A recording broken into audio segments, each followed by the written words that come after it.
when we try to talk about it, she blocks it out. Yep. She doesn't want to remember it. Yep. It's a safety, it's a defense mechanism to protect her brain and her heart from a really horrible thing that she went through. So it could be she doesn't remember. It could be that somebody threatened her and has scared her. And that's what we're thinking it was, that this person she knew, but this person probably told her, if you tell, then I'm going to hurt the ones that you love. Yeah, that's very possible.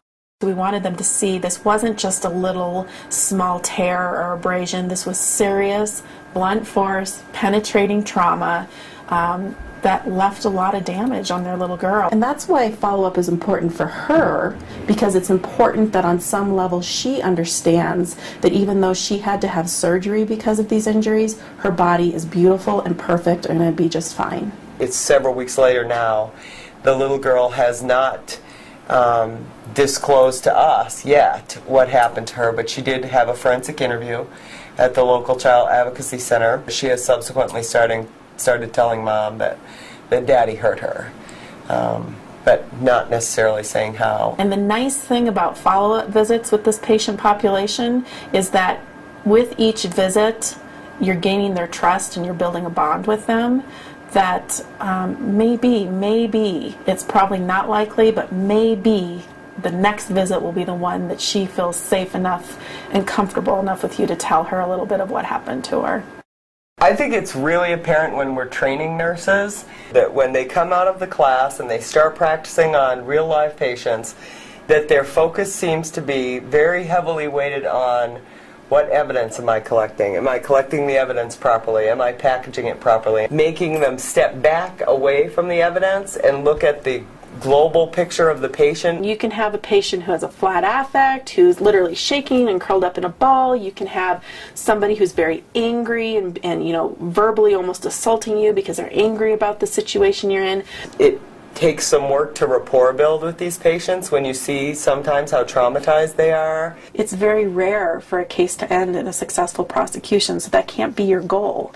Your goal has to be, this patient is leaving here more calm and in control than when they arrived here. We've given them some sense of control back in their life, and that is success to me. I'm like, I kind of was blaming myself because I was like, gosh, I shouldn't even went. I should have just stayed upstairs until I thought my cab was there, but... Is it illegal for you to go out and have some drinks? No, it's not. Is there anything wrong with you standing out at night waiting for a cab? Is there anything? No, you weren't doing anything wrong. And nobody deserves to be sexually assaulted. Nobody, no matter what the situation. I think I told you before, I don't care if you were drunk, I don't care if you were high, I don't care what was going on, you didn't deserve to be sexually assaulted. I just kind of thought they would be more judgmental than they are. You know, probably thought, well, how did this happen to her? She probably was doing something bad. You know, just very judgmental, and it wasn't like that at all. The part that's very frustrating is the fact that so many young women and so many young people, I should say, view violence as almost a necessary thing that occurs. I also found out that the majority of women who are killed in this country, whether they're African American, white, or whatever background, are killed by a partner or an ex-partner. And to recognize, sort of for this social norms place, that violence is not the norm, and that's not supposed to be an expected kind of thing. Forensic nurses understand that women become victims because they're targeted, because they're vulnerable. It's not their fault. They made a decision that many of us have made in the past, but we've been lucky. We haven't been targeted. We haven't been victimized. We try not to ignore the men. We try not to just look for female patients, because there are men out there that are in abusive relationships. It may be that their female partner is abusive. It may be that their male partner is abusive. So we're trying to make sure that we're not overlooking special populations. They also understand what the needs are of the victim of sexual assault or domestic violence that comes into the emergency room, and they're willing to give the patient the information they need so that they can make the choices they need and get the care that they deserve. It was just, I was bleeding so much, I just was like, I'm sorry, I don't want to bleed. Yeah, but we do these exams all the time when people are bleeding. It could be they're bleeding from their injury, or it could be that they're on their period. It's what we do, and it's what we do with every one of our patients, so it is normal for us. With that being said, we always keep it in mind that this is not a normal situation for you, and we get how vulnerable it is. Right. Then the rest of it's nuts and bolts. You know, which document do you use, which technique do you use, but the important thing is if you can capture what happens to that person's soul between the interaction between the nurse and the patient, that's what nursing is. We have this patient over in Care Unit 3 that was assaulted by her husband. It sounds like it was a 2-day thing. Okay. Where the first day he tried to strangle her and was beating her. And then yesterday she says that he drug her by the truck. So she attached her to yeah. the back of the truck? No, I guess he told her to get in. And so she was getting in, and he started the truck and driving and just took off. So, but she's got bruises everywhere. Okay. So. And that hadn't been reported to no. law enforcement. So I'm gonna call the police. Okay. And it happened in El Paso County. So, and then she asked if we could call Tessa. Oh, okay. Okay, good. So, because this isn't the first time. So, good. And she might be pregnant. Oh, really? Yeah. Okay.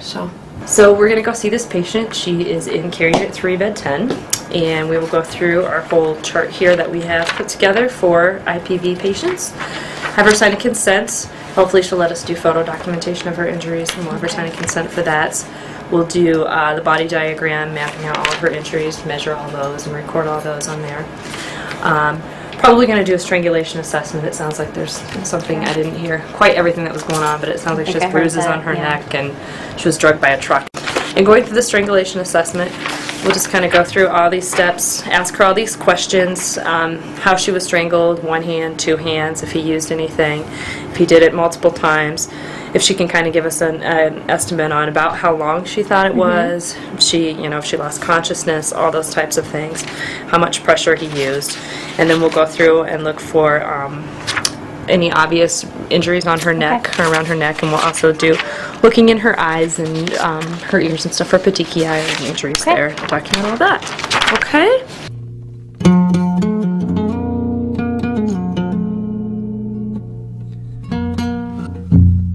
I gotta go to an auto pedestrian. They transported the gentleman from MUSC from downtown. Is he? He's deceased. Already pronounced? Yes. Or, okay, so you're going to head to the scene first, or the hospital? The hospital. All right. Find out some more details, and then possibly go to the scene if there is a scene still. We don't know anything about whether he's got ID on him, or don't know anything? They have him. He has an ID on him. They gave me his name and everything and where he lives. So I might have to go find family. All right. Very good. Thanks. I'll be around. Call me if you need me. The disciplines of law enforcement and nursing are like a marriage. You bring these skills together, and it's one unique role where you can put everything together, all your training, education, knowledge, experience. We know that forensic nurses are going to be incorporated into every community in the future. Violence is a healthcare issue, and forensic nurses are one way that we can address that within our healthcare system.